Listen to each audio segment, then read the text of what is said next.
Γεια σας!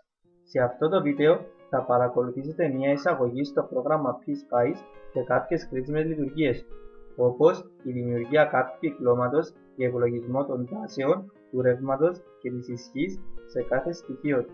Επίσης, θα δείξουμε πώς μπορούμε να βρούμε τη μέγιστη και ελάχιστη τιμή τάσης που μπορεί να καταναλώσει μια αντίσταση ανάλογα με την ανοχή της. Και τέλος, θα σχεδιάσουμε ένα κύκλωμα RLC σειράς, στο οποίο θα δείξουμε πώς με τη βοήθεια γραφικής παράστασης μπορούμε να δούμε πότε υπάρχει συντονισμός. Αφού εγκαταστήσουμε το PSpice, πατάμε διπλό κλικ στο εικονίδιο Capture CIS Lite Edition για να ανοίξουμε το πρόγραμμα. Στη συνέχεια, για να δημιουργήσουμε καινούριο project, από το μενού επιλογών πατάμε File, New και επιλέγουμε Project. Ακολούθως, από το παράθυρο που θα εμφανιστεί, στο πεδίο Name δίνουμε όνομα για το project μας. Επιλέγουμε Analog or Mixed A κάθετος D και στο πεδίο Location επιλέγουμε την τοποθεσία αποθηκεύσης του project. Ακολούθως, πατάμε OK. Από το επόμενο παράθυρο που θα εμφανιστεί, επιλέγουμε τη δεύτερη επιλογή Create a Blank Project και πατάμε OK. Αφού δημιουργήσουμε το project μας, εμφανίζεται ο χώρος στον οποίο θα δημιουργήσουμε το κύκλωμά μας, το οποίο θα αποτελείται από μία πηγή συνεχούς τάσης και δύο αντιστάσεις. Για να εισάγουμε τα στοιχεία που θέλουμε στον χώρο εργασίας μας, από το μενού επιλογών πατάμε Place, Path και εμφανίζεται ένα νέο παράθυρο. Αν είναι η πρώτη φορά που χρησιμοποιούμε το PSpice, θα πρέπει πρώτα να εγκαταστήσουμε τις βιβλιοθήκες. Για να εγκαταστήσουμε τις βιβλιοθήκες, πατάμε Add Library, επιλέγουμε όλα τα αρχεία που εμφανίζονται και πατάμε OK. Στη συνέχεια, από το πεδίο Libraries, επιλέγουμε όλες τις βιβλιοθήκες. Στο πεδίο Path, γράφουμε τα πρώτα γράμματα του στοιχείου που επιθυμούμε να εισάγουμε στο κύκλο. Και από το πεδίο Pathlist, επιλέγουμε το στοιχείο που θέλουμε. Επίσης, μπορούμε να επιβεβαιώσουμε το στοιχείο που επιλέξαμε από την εικόνα που εμφανίζεται. Ακολούθως, πατάμε OK. Πατώντας αριστερό κλικ, τοποθετούμε το στοιχείο που επιλέξαμε στο σημείο που θέλουμε πάνω στο σχεδιάγραμμα. Για να σταματήσουμε να τοποθετούμε το ίδιο στοιχείο, πατάμε δεξί κλικ και επιλέγουμε End Mode. Με τον ίδιο τρόπο, εισάγουμε όλα τα στοιχεία που χρειαζόμαστε για να υλοποιήσουμε το κύκλωμά μας. Για να περιστρέψουμε κάποιο στοιχείο, αφού το επιλέξουμε, πατάμε τα πλήκτρα Ctrl και R ή πατάμε δεξί κλικ και επιλέγουμε Rotate. Ακολούθως, συνδέουμε όλα τα στοιχεία μεταξύ τους με τον τρόπο που θέλουμε χρησιμοποιώντας καλώδιο. Από το μενού, πατάμε Place και επιλέγουμε Wire. Αφού ενώσουμε τα στοιχεία μεταξύ τους, πατάμε δεξί κλικ και επιλέγουμε End Wire. Για να δώσουμε τιμές στα στοιχεία που προσθέσαμε, πατάμε διπλό κλικ στην τιμή που αναγράφεται στο κάθε στοιχείο και από το πεδίο Value δίνουμε την τιμή που θέλουμε και πατάμε OK. Πολύ σημαντικό βήμα πριν να εκτελέσουμε την προσομοίωση είναι να τοποθετήσουμε γείωση στο κύκλωμά μας, αλλιώς το PSpice θα μας εμφανίζει error. Έτσι, από το μενού Place επιλέγουμε Ground. Στο παράθυρο που θα εμφανιστεί, γράφουμε 0 στο πεδίο Symbol και επιλέγουμε την αντίστοιχη γείωση.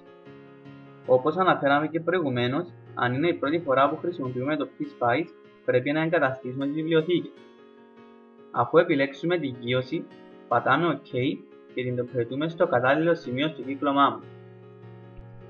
Τώρα, είμαστε έτοιμοι να προσομοιώσουμε το κύκλωμά μας.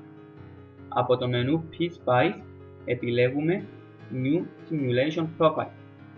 Από το παράθυρο που θα εμφανιστεί, στο πεδίο Name δίνουμε όνομα και πατάμε Create.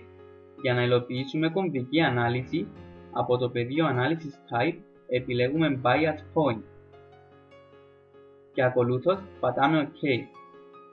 Για να τρέξουμε την προσομοίωση, πατάμε το εικονίδιο Run Spice και οι μετρήσεις εμφανίζονται στο κύκλωμα για το κάθε στοιχείο.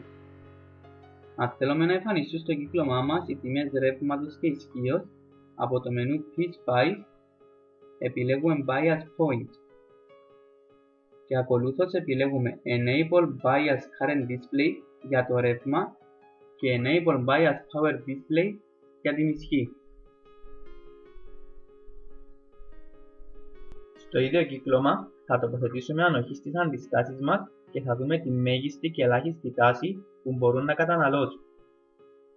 Πατώντας διπλό κλικ στην κάθε αντίσταση, από το μενού που εμφανίζεται δίνουμε τιμή στο πεδίο Tolerance.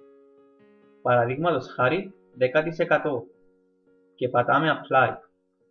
Στη συνέχεια, από το μενού Place επιλέγουμε Off Page Connector και επιλέγουμε το Off Page Left R. Τοποθετούμε το στοιχείο που επιλέξαμε στο κατάλληλο σημείο για να πάρουμε την τάση εξόδου της αντίστασης που θέλουμε. Για την R2 τοποθετούμε το Off Page Connector στο σημείο που βλέπουμε. Επίσης, μετονομάζουμε το στοιχείο μας σε Out. Για να υλοποιήσουμε την προσομοίωση, επιλέγουμε P-Spice, New Simulation Profile, δίνουμε όνομα και πατάμε Create. Από το πεδίο Analysis Type επιλέγουμε DC Sweep. Στο πεδίο Name γράφουμε το όνομα της πηγής τάσης που έχουμε στο κύκλο, στη δική μας περίπτωση V1. Ακολούθως, στα πεδία Start Value και End Value βάζουμε την τιμή που δώσαμε στην πηγή τάση και στο πεδίο Increment βάζουμε 1. Στη συνέχεια, από το πεδίο Options επιλέγουμε Monte Carlo Worst Case.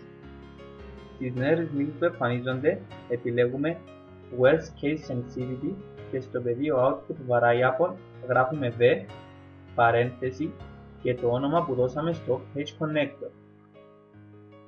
Στο πιο κάτω πεδίο επιλέγουμε Only Depth.